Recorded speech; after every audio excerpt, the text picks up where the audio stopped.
Mbote Balandia, Canal Congo Télévision, Balandia Radio Liberté Kinshasa, Balandia CCTV Ralik officiel. Merci beaucoup na YouTube, merci na page Facebook. Merci de vous continuer à s'abonner massivement à la page Nabiso, Bozolanda Biso na Kinshasa, Bozolanda Biso na ma province, Bozolanda Biso Libanda Mboka. Merci beaucoup pour nabino un peu partout. Équipe technique est en place pour na Moussala ya Tongo pour na dernier rendez-vous la semaine. Rendez-vous Nabino, rendez-vous Bakinois, rendez-vous Bakongolais. Toko beta, Tozongi la bongo retour ya Mokonzi Mboka na Kinshasa avec mobilisation annoncée lobby, opportunité à mobilisation. Est-ce que réussite de Kimalamu, ce sera le message. Départ, hein, quelques départs Nakatia, union sacrée, coalition au pouvoir. Bato bakomi mo moko kokende toyokaki lobi loleki de Kodelisi Sanga toyoki député Mike Mukibai bango tout ba au cadre ya ensemble ya ndeko Moïse Katumbi alors que yemoko a se prononcer nan officiellement te kasi ba collaborateur ba camarade bakomi kokende moko to bet ma solo na kati émission na moko na lelo. Alors tout ça justement na ba invité na plateau na biso tout ça na honorable Mike Mukibai Koso, honorable Mbote député provincial Moulobeli Bakinois, cadre ensemble pour la République ya Moïse Katumbi, désormais na bengayo comme opposition ou opposant ou kaga pouvoir. Yango ezana tino benga ngato yango ali makambo esami na opposition. Opposition atako parti na le limité. Na zongi na ngai na opposition. Tout à l'heure to koza motivation à départ na yo. Tozana ndeko Joseph Kashungulu. Ndeko Joseph Mbote. Mbote Jean Médard, Mbote na ba Congolais banso bakola na biso tango oyo oke toka bola makanisi pona mboka na biso. Merci beaucoup na ndengo répondre à l'invitation moi Mikolo Bele wa nomo na nté. J'espère que nzoto eza kolongo. Oui, njoto ya malamu zamba ko batela biso poete oyebi Bible lobby lorsque vous marcherez dans la crainte de Dieu, l'Éternel donnera la force à tes muscles. C'est comme ça qu'on est Njoto Bokumbu. Merci beaucoup. Avant qu'on appelle ça, moi, 2 minutes, 1 minute, c'est pour un sujet particulier. Et puis tout comme ça, on attend à moi communiquer nécrologiquement encore rapidement sur tout programme. Et à Matanga, il y a brigadier en chef Mbondo Mongwele Patrick, oui, Koufa qui me communique tout le cas. Ce programme ici, Kobima, Matanga Naye, et Ebimbe corps, et qu'on a levé lobby à 9h, 9h, levé du corps, dans la morgue, à l'hôpital, il y a Kankonkolo, 9h45, cérémonie, Kosalema, sur place, la morgue, de l'hôpital, il y a Kankonkolo, 10h30, départ pour la cimetière, il y a Kinkole.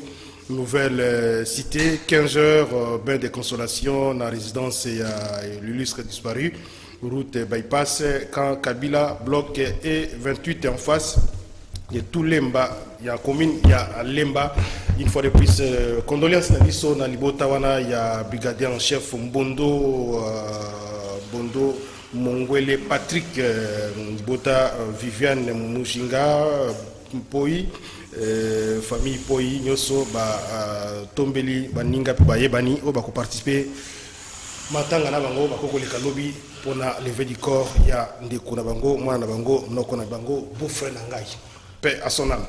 Alors rapidement ndeko Joseph Kashungulu on a 45 secondes. Moi c'est mon particulier. Olobaki 1 minute c'est comme 45 secondes bakinoa ba Congolais bakolanda yo. Ngai na kolobela dossier Tsali général Kasongo Kabwik. Mutu a service national. Mutu akanya makasese. Na pesi Mbote bisika kutani na micho ana Kasa oriental. Na kostenga na président de la République, chef de l'État, dans l'un de ses discours à Lobaki Boye. Il est temps que les sols prennent la revanche sur ce que nous avions comme richesse du sous-sol.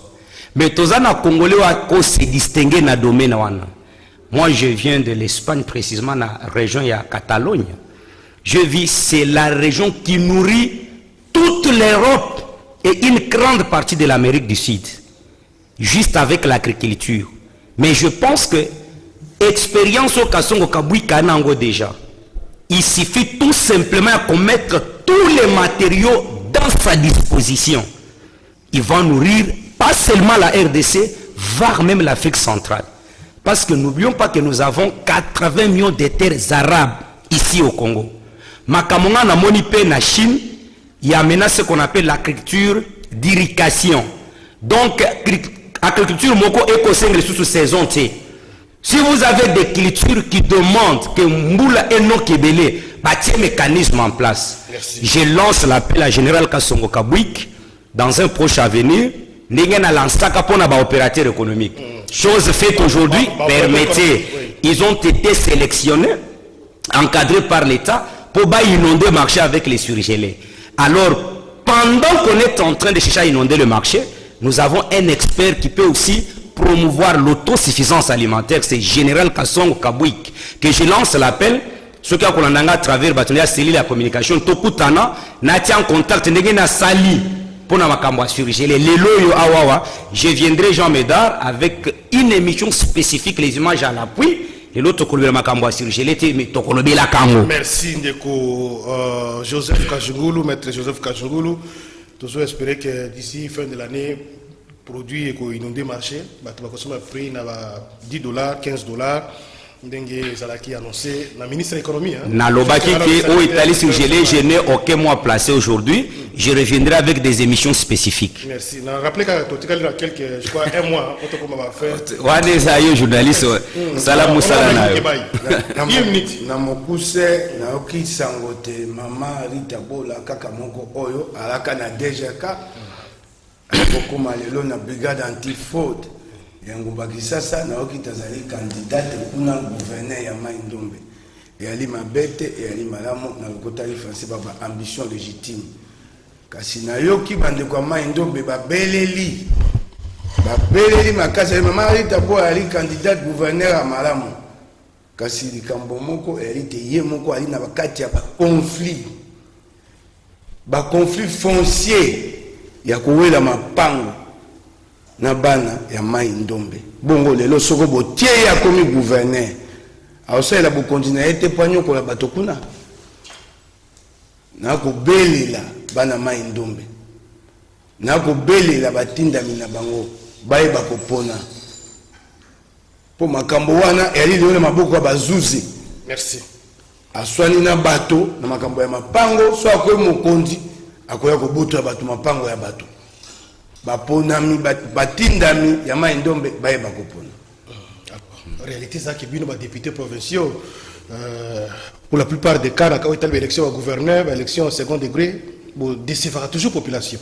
Et ali mawa na banza te ko bongwana na mbaleko ya mabe ali ke pa ba députés provinciaux te esenge ko bisape ba kongomani mingi bala Kisasa baye bakopona bango mope bakopona mabe. Merci. Alors, tout à l'heure, au côté de retour de Mkonziamboka avec mobilisation et ma parti politique, tout ça. Mais maintenant, est-ce que c'est confirmé que Olongoi, ok, l'autorisation est là. Na we kozerate, ce mabe ali, ngana ali député provincial. Bengelanga Peter Kazadi, tuna na assemblée provinciale Kisasa, Union sacrée Sara Monsani.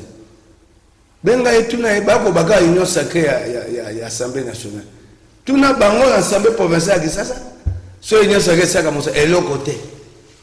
Tuna ye mokoni basi bavandisa biso boye na bakambe union sacrée to bantoma ya IDPS poto e bakotambola na kati ya union sacrée. So boali coalition. Et vous avez une vision et vous avez des réformes. Mokoni to sito vandi to kabola makanisi union sacrée to bande to kumba engomba access ça mokoni. Mokonzi Kabunda sali déclaration monena babenga on côté faire déclaration fracassante. Abi la ville n'est pas gouvernée biso bia ayoki biso. Po banda e bandela Mobutu mekaye ko sangana na moi union sacrée. Na ndenge la biso moko. Ba yibi biso batotele to tika soko mitano pamba. Oya mokonzi Kabunda sali déclaration mama abi la ville n'est pas gouvernée. Ayoki biso. To banda ko benga ye poto kutana ye to tikati demande d'audience officielle na cabinet na tele lamba bisote wana union sacrée ya nini wana ya nini nafanda ya nini wana tele lo to benga to tika demande d'audience de konanga magwaka bemba ali tuna ende konanga refin ba mbudila ali motinda mi akasabubu na oyo ya kimbanseke tele lo yango na kovanda ya nini na union sacrée. na vandi akisasa ezokufa bobono na tengumba akisasa ezokufa nga na vandi po boya kotuna ngai na mobuko to tukumba na tukumba. Alors esika ke kobake olongo indo sacré le mieux serait ya ezalaki te kobake olongo ina ensemble tokete parti na onde ezala kati ya indo sacré soki na yebite to na yebite soki yo moko comme individu ça na sisa tokei na union sacrée na assemblée nationale union sacrée bato bavandaka wapi mpona kokabola makanisi ya union sacrée les réformes de la coalition esalamaka wapi sika to okenda to na likamo monene kozala biso mikoko ya loi électoral oso yoki te na union sacrée bavandi basololi bayokani te loi électorale ya union sacrée kozala oso yoki yango tozala motuna moko tokomituna élection présidentielle kozala à 1 ou à 2 tours union sacrée soki basali débat wana tango ekoma eleko ya mokolekisa mobeko wana lingomba moko bakoya na mobeko na ndenge bango balingi lokola batindami bakoma na bango baekolier de mboso akomisi assemblée nationale complexe scolaire mboso kodi ya pwanga akotisi badéputé nationaux na kati ya bis scolaire elobi amemi bango na aéroport akozwa baekolier de mboso yabi bopona boye baponi bango banso wana nde union sacrée biloko mosusu eza na union sacrée bato bakosala yango na ndenge na bango natuna lokola aram nga nakende kumba aram alors motuna na tuni est-ce que vous sentez à l'aise que ça la opposition alors que parti politique na yo alors que leader na yo est-ce qu'il y a pas moyen de voter ensemble comme ça ça libre comme électronique ram tant tokoma na autonomie na mobu 2023 soba na kisasa bakongomani batuninga ram nalo banini kasi esika basala ram na mbongo wana pa ekenda na yebi yango ngala wezo na kisani l'État doit donner aux populations les services sociaux de base. Les boulemateurs c'est que la salle de Bakongomani, l'Otirik, Maï, Nzela, l'hôpital était tous ces Congolais, les millions de Congolais qui sont dans les milieux ruraux là. Les boulemateurs c'est salle de côté, Bakonyoko.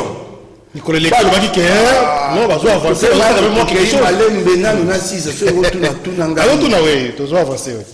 Boulemateurs c'est la batoane et le côté. Sikoyo oyo akeya alobi mbisi na ye na pasi oyo akeya sali elangane ya nguba na pasi po ateka yo kamati obotoli ye mbongo wana ramu yali malamu baoyo baza nango ebele na assemblée nationale badéputé nationaux kabela bango palissade ofele oyo azali nango moke botola ye yango na ramu. Moi je vais défendre ça en 2023. Je vais dire quoi au Kinois, au Congolais mbongo arabe ekendaka babi basali ramu mpona biloko mibale lutter contre le vol de téléphone et combattre la contrefaçon. Tout n'a qui base ça n'a pas RPTC. Équipement pour lutter contre le vol de téléphone. Bah tiens, on est pas le gouvernement qui va supprimer pour la DG. On va appareil à la catégorie à DG. Babi combattre la contrefaçon. La contrefaçon à ligne. Il y a des chombo oh ya moniato et kotaka. Chombo moniato et uta libanda mboka.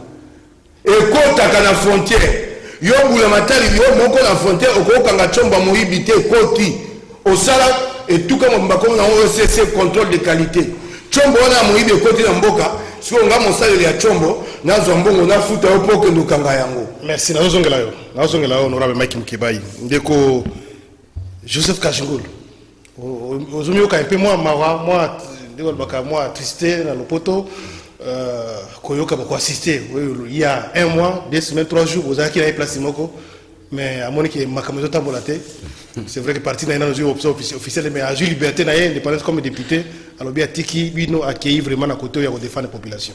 Donc, bien, vous avez la population. Oyebi, il y a les conséquences à la démocratie. Il faut féliciter l'honorable Mike Mukebai, féliciter aussi l'honorable Délice Sanga. Je n'attaque pas leur position, leur prise de position. Mais moi, je dois faire les analyses. Pour nous, nazo féliciter bango na pesi bango longogne. Parce que bazui mikano comme les hommes qui s'assiment. Pourquoi je l'ai dit? Il y a l'inabat. Ils sont tout autour du chef de l'État. Pas par conviction, mais pour se faire des santé financières. Ils doivent se cantonner derrière le président de la République. Je n'attaquerai jamais Mike Mukebai, je n'attaquerai jamais Délice Sanga, mais j'ai fait les analyses, bah, Congolais, bah, ils doivent dégager leur résolution. Quand il prend par exemple Mike Mukebai de l'ensemble, Délice Sanga de l'ensemble, il quitte l'union sacrée. Délice Sanga lui est allé même loin pour dire Batikali na cadre à parti na bango bako kende le lenge na bango na nenga linkinda bango moko. Mais ce qu'on peut trouver comme confusion, c'est quoi? Vous allez trouver les membres du gouvernement ici de l'ensemble. C'est accroché au ministère pour dire que Bazan est chef. Je viens avec mes analyses. Mais je trouve que Kozana Bangwana, pour certains d'entre eux, il y a hypocrisie Zanakati. Nous sommes dans une phase où il faut citer chaque champ dans son nom. Est-ce que les problèmes je suis en train de venir. On va continuer à analyser. Les problèmes étaient partis de le fait que parti politique a joué dans mais je à ce moment-là, le gouvernement parce que je prends d'abord un cas qui est dans le bon. Les membres du gouvernement ici du MLC. Tala attitude à Bandekwana. Ils sont disciplinés, organisés. Citez-moi un ministre de l'ensemble qui s'est distingué dans sa façon de gérer jusqu'au jour d'aujourd'hui. C'est pour dire la vraie position au Bamaïk Bazoui. Il fallait un ministre à la base. Balongo gouvernement. Je prends les cas typiques ministère à transport. Ici, Kachéribé à Koutani. Je connais qu'il est entouré avec les katumbistes du sang. Qu'un jour je viendrai citer leur nom. Onyemba Eki. Nous avons vu des sorties médiatiques à Laurent Onyemba, maître Laurent. En insultant les Kabound, en attaquant le cadre de l'IDPS, en traitant les gens des immatures avec tous les mots. C'était dans un autre contexte. Mais c'est ce que j'ai dit. Mais aujourd'hui, quand tu es dans les cabinets à Chéribé au Kende, Onyemba est là. Il y a l'autre ici, Georges Ongelo, au Kende, Kolobana Baréclateur à esprit de vie que pour la barrière, Nabino, tout ça, le dialogue social. Je dirais même à Chéribé au Kende, de Chouana, il y a Baréclateur. On a 2 mois. Ce sont des millions. Mais bateau esprit de vie, il juste 623 000 $. Mais c'est Georges Ouazaki, vice-président, il y a APEFCO, association bénéficiaire, bateau Baboma, esprit de vie. Alors, le dialogue social. Un cantoniste. Mais au moment où je suis en train de venir. Oui, parce que comme ça va. Vous avez un monsieur comme Christian Mwando. Évitez de citer le nom ici. Un monsieur normal. Moi, j'ai cité les gens qui sont dans les bons. Vous trouvez que. Moi, je suis allé aux élections sur la liste du G7. Il faut que Naïbi Batouane est très bien. Naïbi Bango à fond. Au coup de Christian Mwando a posé. Au coup de Christophe Lutundu, le monument. Moïndo Zang. Je suis en train de dire les gens, oh, na kutani tango makambo bebaka na Genève, na yebi ba position na bango. Qui soutenait Félix. Bah, on va attendre que Moïse accueille, je suis sûr qu'ils seront derrière Félix par conviction. Mais pas par Moussous. Alors maintenant la contradiction, oh Maïka Kokuta na lelo. Parti na yetikali na union sacrée. Maïka Lobi qui a bimi. Conséquence logique, il doit quitter l'ensemble. Il doit quitter les partis ensemble. Parce que la population doit retenir. Partis ensemble pour la République. On a des pitas à mon côté. Il y a ce qu'on appelle, il faut différencier ensemble pour la République et l'ensemble pour les changements. Tout à fait. Ensemble pour les changements, et il y a une méga plateforme au sein de laquelle on écoute G7, AMK, MS et les autres. Mais ensemble pour la République n'a aucun député. De ces faits. Il y a un moment de Délice Sanga. Je trouve qu'accueilli dans la logique, à Longo Union Sacrée, il a accepté de rester avec son parti en vol.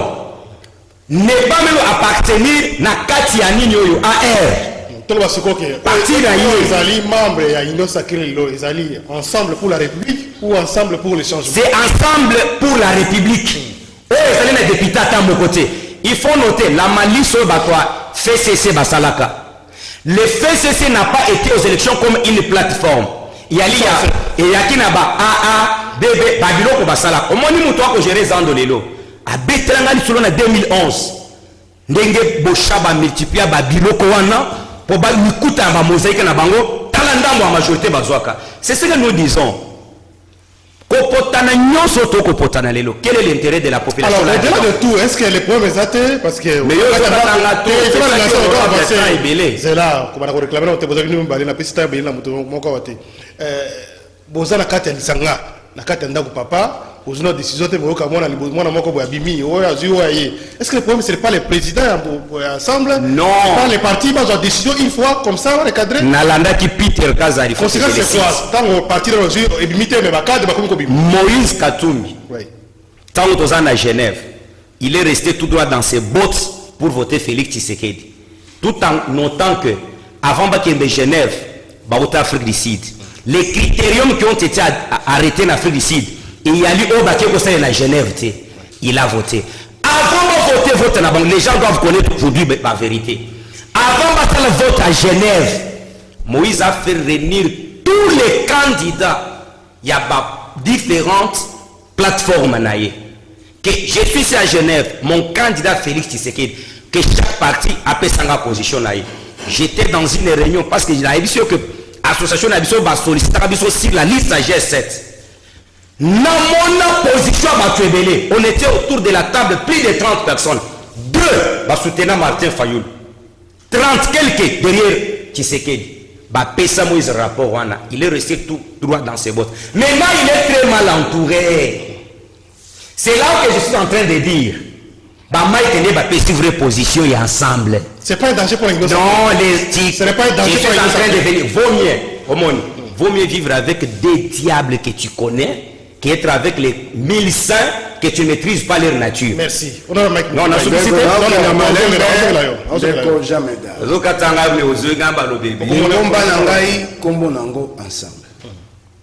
C'est pour la République. Baninga IDPS, le col à Kajingulu Aliawa, basé de mauvaise foi.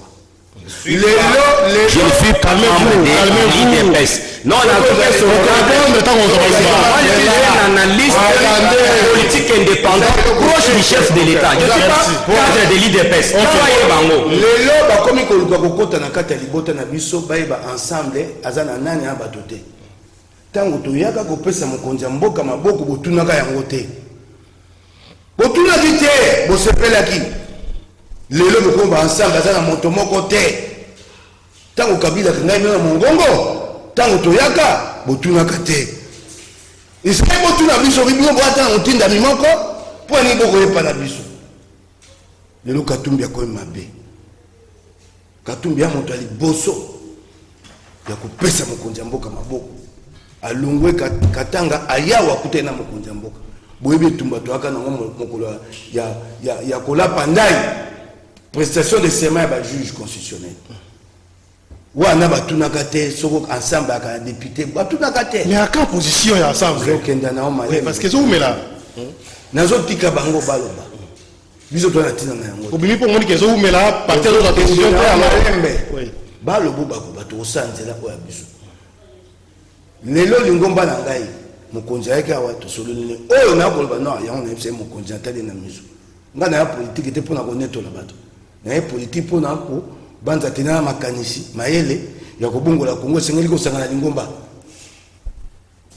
toko zela lingomba epesa nzela toko kenda iko bima lobi toko bima mokolo ya yambo ya poso ko ya mokonza zo zongawa akendaki kosola pena bandiko na Katanga pona asisa gina bangote akekuta na bakonza mboka mi ba misato mikili Afrika azozonga awa akopesa nzela te tokotambola na union sacrée tokotambola te na éviter soit ko ba tokotika na kati pona moni loko tokotika osala na kati. Mais pourquoi c'est là qui était a fait sa position obimi déjà il a fait sa position oui na éviter mokonza ba to bima soko abito bima te na tika na kati lingomba na ngana ensemble makambo union sacrée telinga ite union sacrée zo sunga na mosali eloko nini ya malonga na osala na kati union sacrée ngana ko vendre sikate na zo ko sukolo bate bato ba kosala makambo na ndenge na bango ya na tina nini ngana yaki na nyonso ke na elikate tokosangisa mayele poto bomusa Kongo soko lingomba na ngai bite tika na nyonso ke na kobisa mokonzi iyo botikali ngai makambo nyonso ke bokotisa ngai te po na moni litomba moko na nyonso ke yali te discipline à parti hein na lobina yo yali coalition yali ligne à parti te oringa kasi na kolika te tokotika na kati Pour na moni eloko tokotikela na kati te. Nazo yebisa yo. Na moni eloko tokotika na tuni yo awa. Les réformes. Où sont les réformes? Oh, Union Sacrée, une coalition majoritaire à l'Assemblée nationale. Yo oka kitete ngoma na ngaba ike to boyi kambaram. Oka katete ensemble bia boyi kambaram. Bongo likamunelo kwa ramu wana to boyi yango to vana bango elongo point. Mabe osama na kati ya Union Sacrée. Mabe yaka to ba to ko bongisa. Te bako batela bato ba osama be kibasa ye na Assemblée nationale ba bateli. Ba bateli. Bongo, tu vas dans la Union Sacrée. Est-ce que tu attaques un peu à l'éterne, que tu as un bateau, tu as un consi, en disant que situation de temps pour la balade. Les gens qui ont battu mon compte Katumbi à ma baie. Ah, hier, à l'Andaka, intérêt personnel. Et les qui sans avoir mon commis balawa, Misa tomba mon sous. Mon compte Katumbi a tout na mon. Il n'y a pas de cadre de concertation. Et si il y a un peu et il y a des mboso ba pesi mitindo ba bengi baati ba pesi mitindo. Il n'y a pas de cadre de concertation. Dans la ligne de Komoko na zoyoka azobate Union Sacrée mukeba isoba bimi mukeba atika oyeba Union Sacrée te po ya moni le quoi ya yebi Union Sacrée ko le kangai abi Union Sacrée c'est servir les peuples. Vous allez servir les peuples ndeni. C'est ce que vous avez dit autrefois hein dans le binayo hein et il faut lancer la peuple. Quasi pour lancer la peuple, bah tiens comme la messe à terre. Au gouvernement d'abord sur la terre. Il y a des réformes à entreprendre. Le changement suppose des réformes. Ma quand beaucoup bon na tout le kambo mobeko ya maponomia loi électorale. Tout ce le solo là. Poto yeba mobeko ya maponomia malamu ekozalo lengeni. Osolo ki batunu yo. Osolo ki ba bengisi Union Sacrée na makitate. Toko sa ndeni. Motuna na tunu yo. Élection présidentielle à 1 ou 2 tours. N'a rien été vraiment baligé un tour. Il y a pas beaucoup de barres de l'ouate. Baligé un tour, normalement ma belle bateau côté vraiment la moto pour ba candidat président vous avez béré bazo mingongo ndambo boso ba awa ba lekisi moto mingongo na mulili et mona na te. Tout ce la ngona moi ba kongomani baleba. Si on te lever option à un tour, une option levée, tu organises pas ce qu'il y a 2 tours. Une option levée, tu as au côté de la côté. Tant que Bokoma, Baobenga Mbosso, Feuve Congo Hotel, Mbongo Boulamatari Bimi, Batoba Keïkou Nambongo Tambo, c'était des choses que nous avons condamnées. Et là, on a fait ces pélalélo, Batoba PPRD, comment t'es de la mabé. Bakon Belo, vous avez entendu, on va locater. Les autres personnes vont salir bloc patriotique. On va salir bloc patriotique, on peut savoir raison, les lots. Oui, on va salir bloc patriotique. Dans un posé à couper sa moto. Peut-être qu'on peut rejoindre, on peut pas savoir comment ensemble. Au Katinga ina maloba explique azaki et nazali koloba te ba komo te mabe tanga babi na bokonzi to ba bango ba koloka te bandeko pe bana bokonzi e ko maneleko o ba komona te mabe ya ni mabe bokonzi kande ba mataki yango ba kokitango wana. Merci ndeko Joseph Kajugulu commentaire sumuke na tunu mutuna suna laki au monde danger te. C'est vrai que nous appartenir à un grand ensemble, nous avons un lobby dans le maïki kolobanaye za lokola ki ensemble ya kobima. Omoni na lobby na yo awaboy. Que position Mike na se sang. C'est la position cachée, il y a ensemble mobimba. Mais laisse-moi dire un peu certaines choses ici. Je dis respect envers Moïse Katumbi, que je respecte d'ailleurs. Mais je répète seulement que au sein de l'Union Sacrée, vous avez les Merci alliés, l'AFDC alliés, UDPC alliés. Mais au Kokuta, il y a l'Union Yabango, Bakosalama et Basalaki Kabila Lobby. Ils étaient les opposants au sein de la PPRD, au sein de l'ancienne majorité présidentielle. Je te donne un secret. J'étais quelque part. Les bas constitués Union Sacrée. Option prise par ensemble. C'était quoi? Token de Tokota na Union Sacrée. Parce que ceux qui t'ont quotité, bako débauché, ba député, soit ba député, bako de Tokotika la libongu tout. Donc ce sont les gens qui sont venus au sein de l'Union Sacrée, pas par conviction. Joseph Kabila était victime de ce que Félix est en train de vivre aujourd'hui. Moi, je suis au sein de l'Union sacrée, mais j'attaque tous les mal. Au Kokutanga n'a acclamé Chéribin au Kendete. Parce qu'à mon avis, à ton esprit de vie, mais situation à mouquer, à qu'on résoudre en ôté. C'est ça, moi. Au Kokutanga, derrière n'importe qui est au sein de l'Union sacrée, n'a qu'au les maboko, jamais. Maïka, tu connais le baba Makambo. Moi, je ne peux jamais attaquer Moïse, mais je vais l'aider. Il fallait tous à la souple et sérieux. Est-ce que Mike peut nous donner la différence entre ensemble pour la République et l'ensemble pour les changements? C'est du concret. Quand la liste a signé Ali, l'ensemble pour la République, c'est pour dire, Moutouana va député et Ali G7, AMK, AMS, na AR, na Bakatoumoussous. Ce qui est vrai ici, c'est quoi? Mike Aotukobim, j'ai nazozongela maloba na ngai. Vraie position yango wana. Ngai na komona pasi pona siko ba membre ya ensemble bazana gouvernement. Excepté 3 na tangi na ndenga malam. Pona bi ba position na bango tsaka na bango na G7. Tant aucune élection.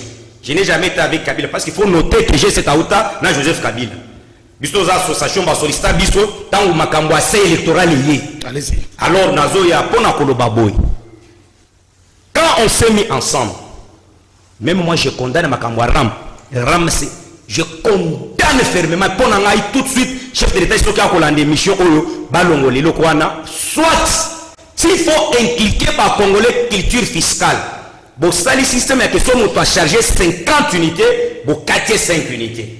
Soit on doit charger 100 unités, bon, 10 unités. Justement pour nous inculquer cette culture. Mais, n'endenye beaucoup ça la moutouache 100 unités, je condamne. Je ne serai même pas d'accord na Moutouana. Tu ne verras pas de Rekibasa. Nalia ke pa na yete mo. Na ko défendre ndeni soki population et boni makambo aram. Yango na koloba ete batika Moïse. Moïse Katumbi jusqu'à présent à se prononcer. Moi j'ai appris que après makambo tout à Otikosal, son souci est de se rencontrer avec le président de la République. Mais lelo place question na yo ko fandel. Azongi bakutene na chef de l'État. Abimi Albi, non, non, nous demeurons, nous restons au sein de l'Union sacrée. Moukeba est libre de sa position. Il peut être au sein de l'ensemble, mais à quoi participer à la réunion, il y a Union sacrée. Il faut aussi noter faiblesse à droit soulever. Union sacrée, c'est une cellule communicationnelle organisée. Bissonné, on m'a totalité comme on a un bonso. Conseiller naïe à moi, si ce qui cite en matière de communication. Alina fait d'audience na biso. Collectif auto-créé à bas communicateur à Union sacrée. Batikala ko yamba bisoté. Là, il faut condamner. Si le chef de l'État veut dire que l'Union sacrée est un lieu courant de pensée pour un changement, mais nous devons structurer, organiser. À ce stade-là, il faut reconnaître. Mais ce que moi je demande aux gens, na mokili, na vie, babena kata bola momone pa hangani. Vous voulez nous dire que l'MLC a comme on a quand même moi bota ou mokacha Union sacrée. Pourquoi ils ne se comportent pas comme les petits enfants? Il faut être déterminé. Si vous voulez quitter l'Union sacrée, quittez-y calmement. Ce sont des Congolais. Quitte au chef de l'État d'être très rigoureux. Moutoua a mis ça la santé financière. Je te jure. Mais est-ce que c'est un message? C'est un message pour la présidente de la République. Est-ce que qu'est-ce qui se passe? L'entourage d'Angaï et là on a ça est-ce que oui mais c'est pas une occasion pour il est aussi de son devoir. Il y a côté la partie à cabinet naïe, côté la partie politique naïe, côté la baye bazaneti ba mitou ya Union sacrée allié naïe allié makamoni ni ko simba ni ko mais ce qu'il faut noter on a un message fort je lance à l'encontre de nos frères de l'ensemble. Nous sommes en Afrique. Nous sommes en Afrique. Ne vous trompez même pas dans votre sommeil qu'en Afrique ici, là il faut enlever dans vos têtes. Et dans le sens que nous devons gérer la volonté de la population à 65%. Je te donne un fait. Au début que dans le cadre de la gratuité de l'enseignement, on a récupéré 4 millions d'enfants qui n'avaient pas l'accès à l'enseignement.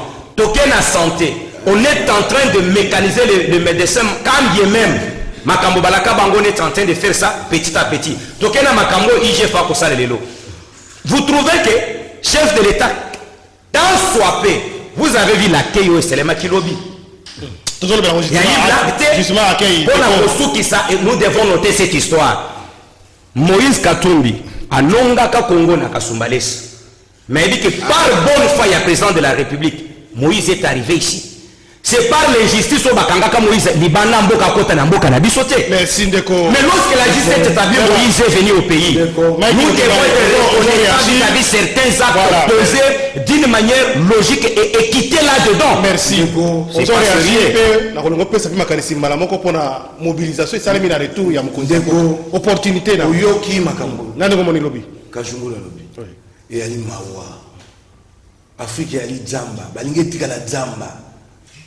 Aza moto liboso ko lobango te na ngambo ya nyonso ke bali ebili ba okanisa boy Afrique ali Zamba lokwa to kutaki bato asaka ba mandat ici dakate et ko bandengo wana et il est dit à la télévision les Congolais le suivent na lobby que mandat ici dakate na lobby monté au lobby l'Afrique motasaka motasaka mandat mon côté le mandat c'est la volonté du peuple ce n'est pas ta volonté telle que tu es assis là. Ce n'est pas la volonté de l'union sacrée. Vous montez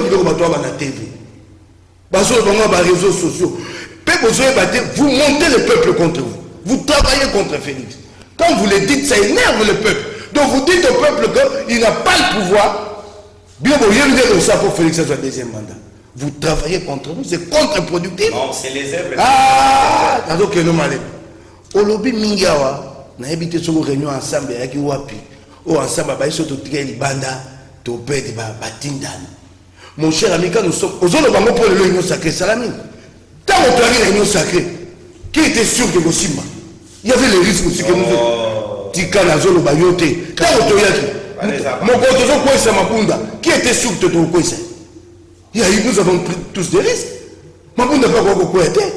Tu arrives à Tinda Miboni. Nous avons risqué. Nous avons risqué pour le Congo. Nous pouvions y laisser notre crédibilité. Mabound était là. Il n'y a pas de PPT. Si quoi c'est comme pété, il y a eu des risques que nous avons pris ensemble. MLC. Mais le MLC vous l'a dit clairement qu'il n'y a pas consensus. Le quoi la dernière déclaration de Jean-Pierre Bemba. Il n'y a pas eu consensus. Voilà la brutalité. Consensus, c'est le niveau. Ah, d'accord. Au lobby. Calmez-vous. Je vous l'a dit. Les problèmes. Tout le monde est là. Et qu'il y a Sima. Il y a des sacrés. Nous sommes moniani. Nous sommes balingi. Nous sommes malobanaï. Moto na Afrique ça commandant mon côté. Na union sacré balingi candidat président Moussouaya. Bembe présidentiel. Oh, pardon, c'est ça le vrai problème. À l'union sacrée, où c'est la soumission pour la candidature de Félix Tshisekedi. On ne peut pas dire que l'union sacrée parce que l'union sacrée, c'est ici, tout le monde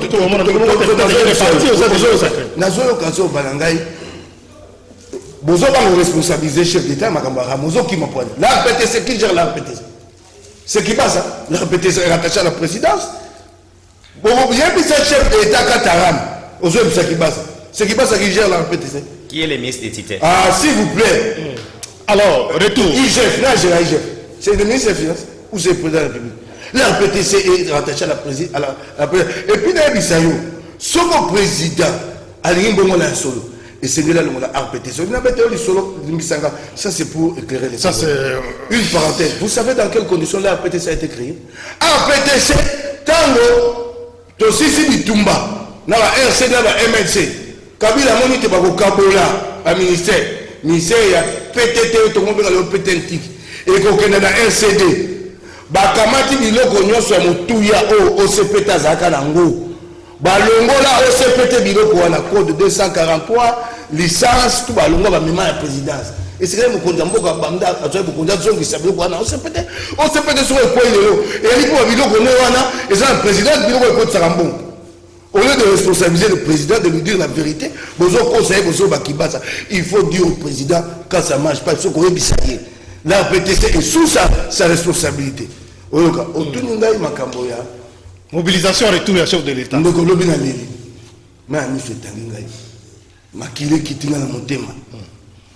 De congéniter dans l'enseignement de l'émission. Mbosso a commis Assemblée nationale complexe scolaire Mbosso Kodi Point. Les députés nationaux comme les écoliers de Mbosso. Ici à 6h du matin de Kolangay. Tant que la monsala soit prenée à 10h, à 15h. L'obli bango sur 6h, quand il y a un bus scolaire transco, il y a juste à la cohésion, la carte est sacrée. D'accord. Au moins, il y a un bon, on est bien. Besoin de savoir que c'est une bonne réalité. Au moins, il y a un bon, on est bien. Bus ou un bon, voilà. Louer, on a continué. On peut nous dire sous quelle rubrique on a pris cet argent. Parce que yo, mon ami, tant que ça, le bus transco.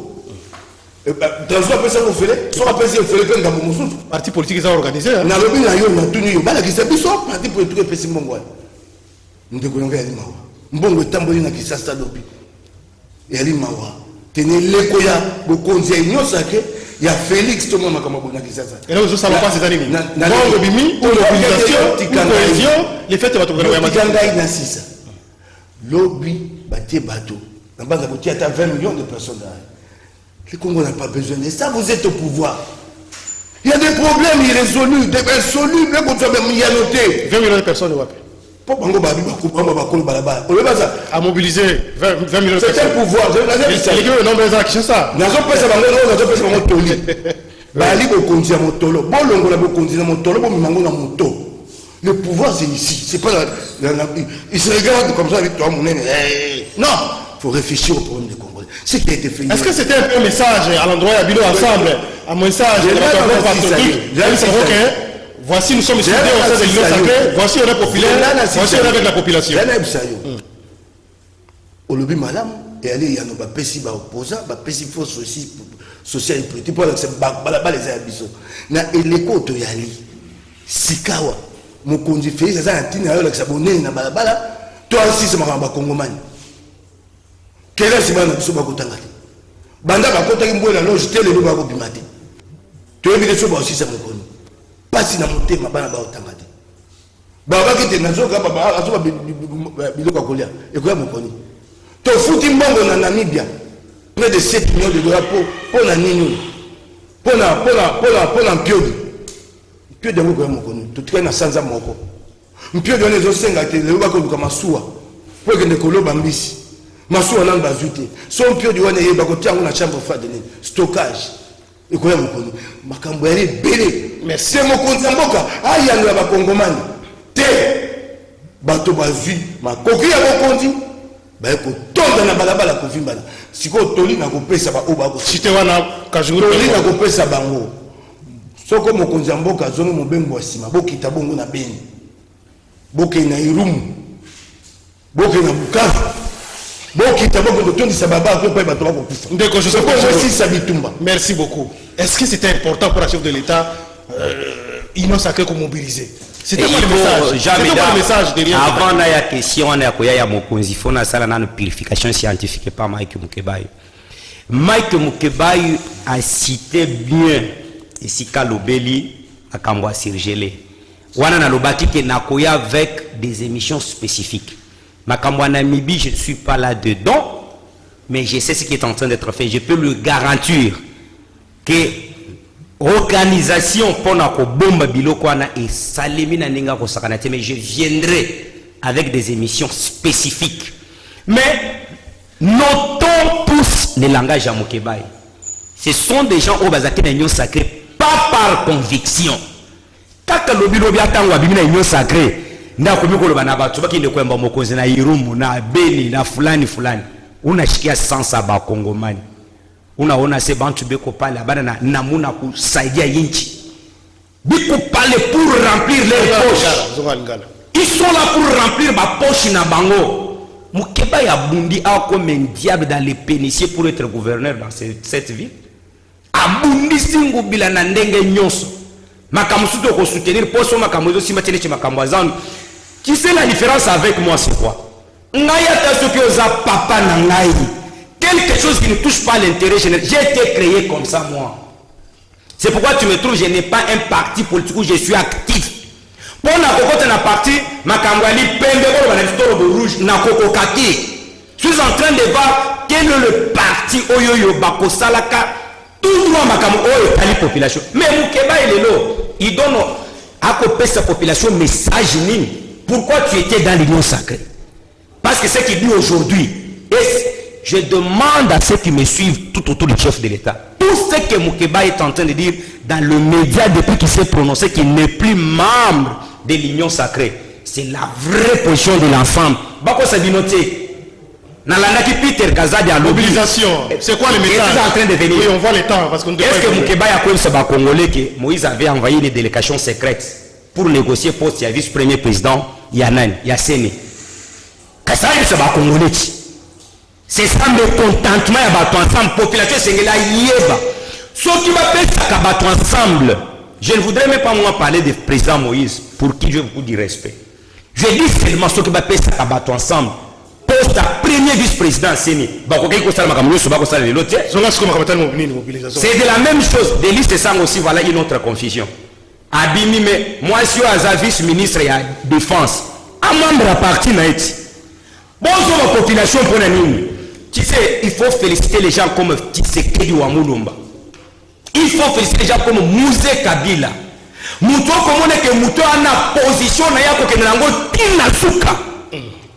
Zonga makamone. Message à Jean-Pierre Mbemba, président Jean-Pierre Mbemba, boyo ki ango mabe kutu.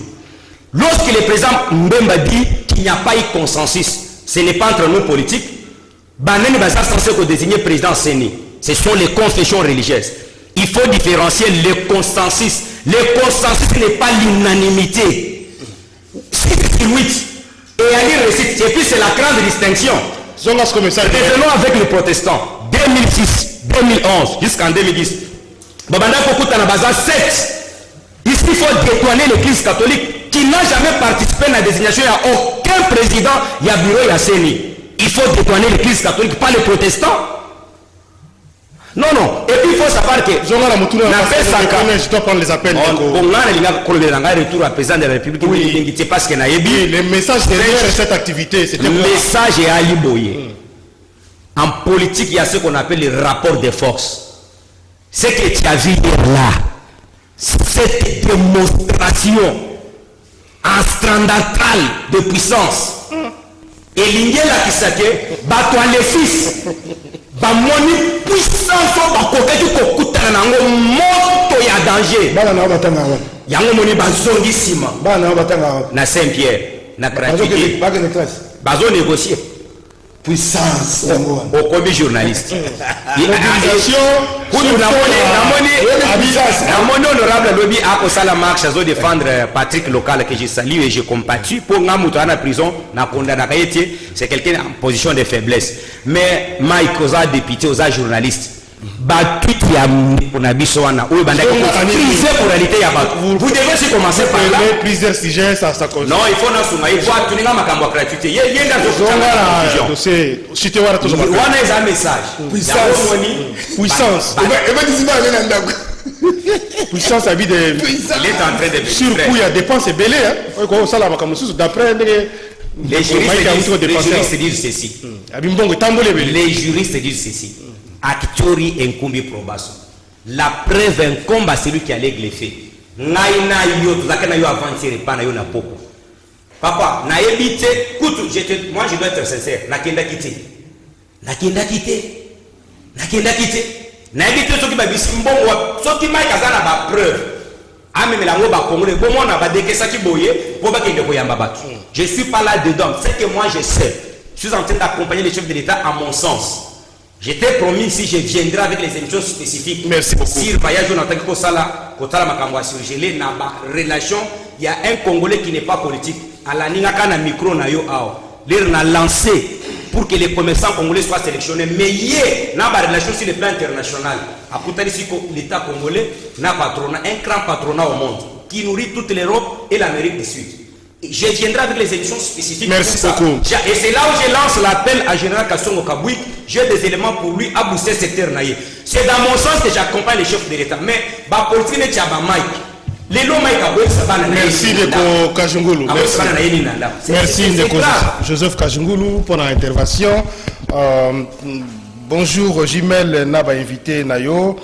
Koyebisa M. Kajungulu que kaka na Afrique précisément na Zambie président na bango asalaki kaka mandat moko alors wana ezali na Europe atika confusion Ndeko Jamboa, Azolanda Biso na Libanda ya Mboka. Monsieur Mike, vous soutenez l'individu Moïse Katumbi ou son idéologie? Et quelle est l'idéologie de Moïse? Emmanuel Mwepou, il peut Azolanda YouTube. Est-ce normal qu'un député national accepte $500 avant de monter dans le bus pour aller accueillir le président, oubliant la séparation des pouvoirs? Bon, on a Tuni. Attaque un message, il y a rendez-vous des auditeurs, il y a groupe Nabiso, il y a rendez-vous des auditeurs. Bonjour Jimel et les invités. Papa Mike Tolobaki Nabino Boyoka Kite. Bo souffri pour boza mutu makasi. Balobaka mwana soki alingi ko simba moto botikaye asimba mokolo akozika nde akoyeba. Signé depuis quelque part. Vous devez juste savoir que nous avons un corbillard au sommet qui conduit le pays au cimetière. Ça, c'est un message un peu bizarre là. Est-ce qu'un Congolais aussi peut penser... Non, non. Bonjour Jimel, n'a pas si invité. On a séparé une décision honorable à Azui pour été depuis le mois d'août. Tozalaki naye na plateau na yebisaki ye boy. Quitter l'union sacrée avant que les choses ne vous quittent. Rappelez, Ndeko Paulin, communicateur, il y a Union des Républicains. Bonjour Jimel, le père invité, voilà, c'est déjà lui. Jimel, Tounana Moukebaï.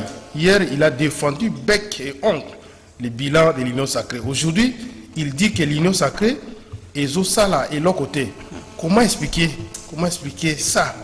Azalaki kaka kozo la population. Bonjour Jimel. Ndeko Mike azongi na discours ya Norbert Luyeye. Bonjour Ndeko Jimel, que Mike Moukebaï demande pardon à Fayoulou, qui est resté constant par rapport à l'honorable Ndeko Frank.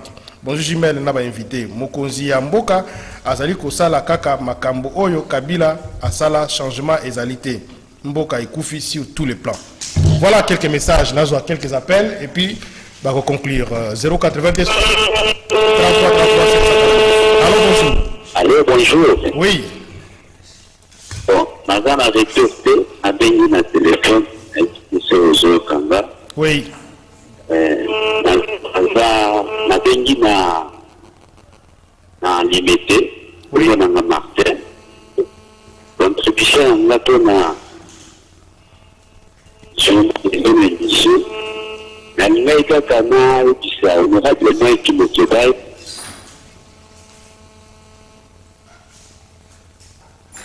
Oui. Aïe, on quoi qui est malheureusement. Tous appels nous sous. Allô, bonjour. Allô, bonjour. Oui.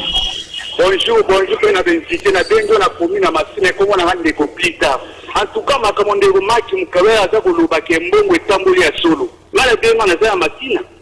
Moi, je suis groupe de Batebele, de Badoka, Bambongo, Massine, Babenga, qui, en tout cas, c'est un bon de marche. L'ami Balé. Qui va dévoiler des petits barreaux soutenir, mais ça, un négociateur en Bemba. Pour être un avantage à nous. Quand nous avons fait un Moïse, quand nous avons fait un Gatembe, pour nous avons fait il y a ma tête sur le bateau. Et ben, des beaucoup de marché, beaucoup de marché, et le comment on m'a l'ongé, c'est des côtés le bateau. En tout cas, ils ont pas bon la mobilisation et tout, et là, comment échanger par rapport au carré à Kabila. Merci, 082 33 33 749. Allô, bonjour. Allô. Allô, bonjour. Oui, comment on a bien vu ça? Allô, bonjour. Bonjour, comment on a bien vu ça? Comment on a Christian? Oui. Non, on a bien la commune à Bissassa. Oui. On a bien la commune à Bissassa. Préoccupation à yo. Oui, Lélo n'a pas Kabila raison. Na discours Kabila le va maïs et bana à la soula. Pas jusqu'à ce niveau-là, à Tigala Bangote, attends comment Maïkiti. 082 33 33 749. Allô, bonjour. Allô. Bonjour, Jean-Lébert. Oui, beauté papa. Comment on a le bengi wapi? Oui, bonjour, Jean-Lébert. Contribution à yo. C'est le vice-président. Oui, au bengi wapi? La lobby boye. Exactement, na komona kajungu na Mukeba na plateau ba décider sur makambo mboka oyo. Sati kabila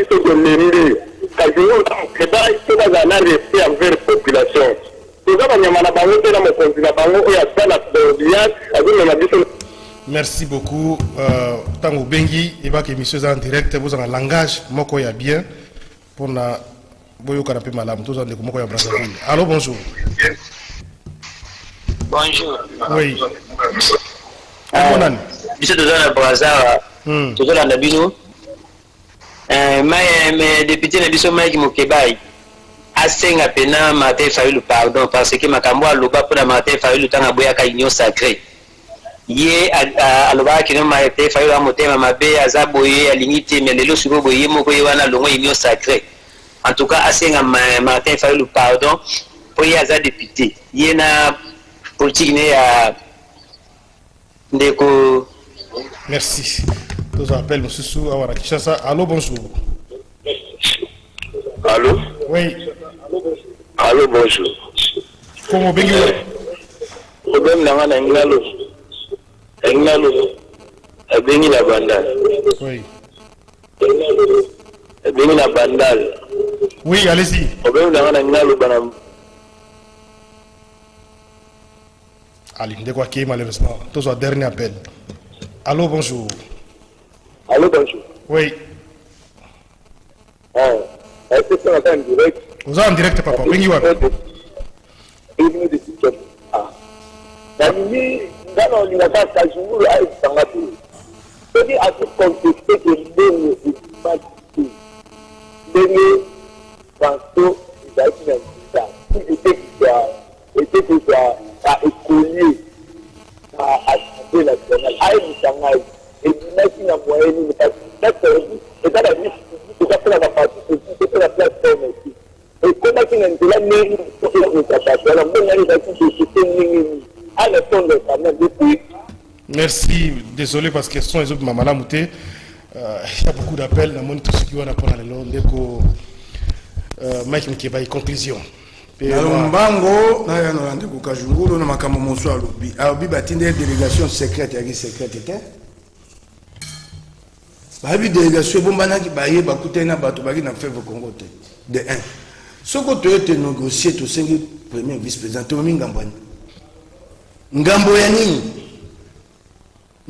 nini to na politique to bi popé service au premier vice-président. Bon la stratégie na bino tango to yaka ko sepela ka to yaka ensemble. L'autre reste ensemble et beaucoup motanga MS. Stratégie bo sala ko kamata FCC mosaïque bo comme ça bango première force ya union sacrée. Bon si bo pesi bango tango pesi bango to bite bo pesi biso poste à rapporter. Bo boy ko pesi biso poste à rapporter. Bo pesi biso rapporter adjoint. Biso to boy. Biso bo tu rapporter. Au lieu d'argument Peter Kazan et Misaki et pas bateau ensemble. Biso to l'équipe on est belé bo pesi biso poste à rapporter. Abi nous sommes le parti présidentiel. Argument d'autorité. Si ka oyo mo zoka ke yemo ko Peter Kazan et Abidi toyaki yo bengi en délégation secrète to solo ni toyo kanité siko moto boche kuna boche na atindaki omoni siko le Peter Kazan ils ont trahi qu'ils ont débouché pour toyaki toyo kanité Bimi Kanda toyo kanité siko donc vous avez Peter Kazan a reconnu publiquement qu'ils ont débouché voilà likamo ngai na pesaki union sacrée maboko mobimba soko likambo yaki malamu na union sacrée na kumisaki tango yotambo atena na telemelaki yango na banyo tele likambo malamu na kati ya union sacrée na telemeli yango oyo yaki malamu mosala lingete saka na beteki maboko tango babi bakendo zwa mbisi na Namibia na tuna mito atakabi on va stocker ces poissons là. Comment l'État commence à faire le commerce dans une économie libérale du marché? L'État a commencé à comme les sans bon. Ça c'est des choses, il faut qu'il y ait la critique pour pas avancer. État de siège. Quand on appelle état de siège, ma beaucoup. Pour avoir été, il y a madame, on va te mettre en si quand le ministre de la Défense, ça y est, une évaluation, chef d'état-major, l'état de siège a été mis en route sans planification. Il n'y a pas de moyens. Le chef d'état-major général de l'armée dit, il n'y a pas, il y a manque d'effectifs. Si vous avez continué quand vous êtes en train bango mo bato ba okambelo ba biloko kokité mauvaise planification. Oui, tant que tu peux essayer maboko ngazaka et pas ba twaka décision du gouvernement. Merci Mike. Na pesi maboko. Si ko tant ba ko ebisa biso parce qu'ils gèrent même to baga malamu kaka. Merci Mike. Ndeko Joseph Kajungulu. Bonjour Jimel, je suis très choqué. et même déçu d'attendre de ton invité des énormités selon lesquelles Tobo Sana, principe Yamanda Moko na Congo. Ça, c'est plus qu'une injure pour ces peuples congolais. Hein? Allez-y. Mais je lui ai dit, hein, il travaille contre le président de la République. Non. Ce discours-là énerve le Congolais. Tu vas comprendre ma cambouté. Façon dont Moussala, chef de l'État, son deuxième mandat est acquis. Je ne dis pas que par force, moi je suis un démocrate. Sans comprendre le Kamouté, tout n'a Tu as dit en Afrique. Ce n'est pas que chef en collègue de force. On ira aux élections, non? Tu as dit en Afrique. Non, monsieur, sois calme. Sauf qui honorable à la information de fois tourne. L'État ne fait pas commerce, mais Italie surgelée. Je dis, cette question, je ne l'aborde pas avec Moutoumsou sur le plateau. Je viendrai avec les éléments détaillés. Je ne vais pas parler de ton projet. Je viens. Non. Je suis en train de conclure. Ouais. Je vais parler de la commande de Chinchard en Namibie. Je ne vais pas parler de ton projet, s'il te plaît, monsieur. De la commande. Allez-y. Makambo Oyo Tali, on négocie à poste à premier vice-président. Monsieur le député provincial. Hein, monsieur? Tu n'as pas l'information. Mosaïque au FCC ou soit FCC ou État na Union Sacrée. Cite-moi l'un des regroupements ensemble où ils ont un député égal à Bango. G7 à combien? Bango Bazaboni. A combien? Ils sont un seul. Combien? Tu vas. Mosaïque c'est la confusion. C'est combien de groupes dedans? Non. C'est combien de groupes? Mais toi, je suis en train de conclure. C'est combien de groupes? Je suis en train de conclure ma mission. C'est pour dire. Bamaïk Balongwe, Union Sacrée parce que bébé yalité. Balongwe parce que Bavi et l'autre va être comme le quartier. Merci. Son toi n'est pas du poste, il n'était pas venu pour servir la population. Vous voulez nous dire nous que Bandeko Nyon so bafandi kimia na kati Union Sacrée. Bavi seulement makamune ba manaki ko sengelango. Merci. Il me dit moi que Jean-Pierre a se prononcer comme candidat président de la République. Je soutiendrai Ali Congolais Mabé. Merci Ndeko Joseph Kajungolo. Moi, tant que vous êtes dans plateau, que moi je suis républicain, je suis Moutoyo na ko sala makambo na sens que population se retrouver. Ngana ko pour na ba intérêt na ngamo côté. Na dit difficulté bozana ngo. Vous les partisans de Moïse tellement que en privé a ko sala makambo na ndenge na bino yo moko yebeli. Boko bimaye boyetie. Merci beaucoup Ndeko Joseph Kajungolo. Par rapport à Moïse. Ndeko Mike, question moko Ndeko gérer juste 20 secondes hein. Tout qui ozana ensemble pour voir. Qu'est-ce qu'on a dit? Idéologie à Moïse. Mike Moukepa, et vous soutenez l'individu Moïse ou son idéologie? Et quelle est l'idéologie de Moïse? En 20 secondes. Nous sommes un parti tous associés libéraux. Ce qu'on a lingi, vous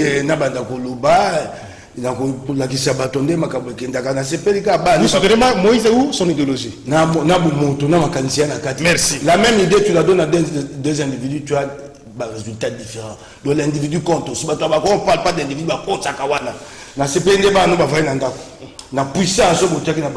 merci Ndeko Mike Moukebaï, merci Ndeko Joseph, merci l'équipe technique. Dernier numéro, il y a week-end, il y a rendez-vous. Merci beaucoup. Géry la réalisation, Karine Bébé, Héritier Toubilando, Dadi Kousaka, Basilaki Caméra, Natongo Nalelo. Merci Nandeko Bruno Zinga, Régie TV, Junior Kassanda Radio, rediffusion à 16h30, 23h10. La Radio Liberté Kinshasa, émission disponible na CCTV Ralik officiel. Merci na Romain Makonda, programmation TVP na web. Nous sommes comme Zouti Mazara. D'être lundi prochain. Deuxième partie 10h30 avec Ndeko Maxime Akab.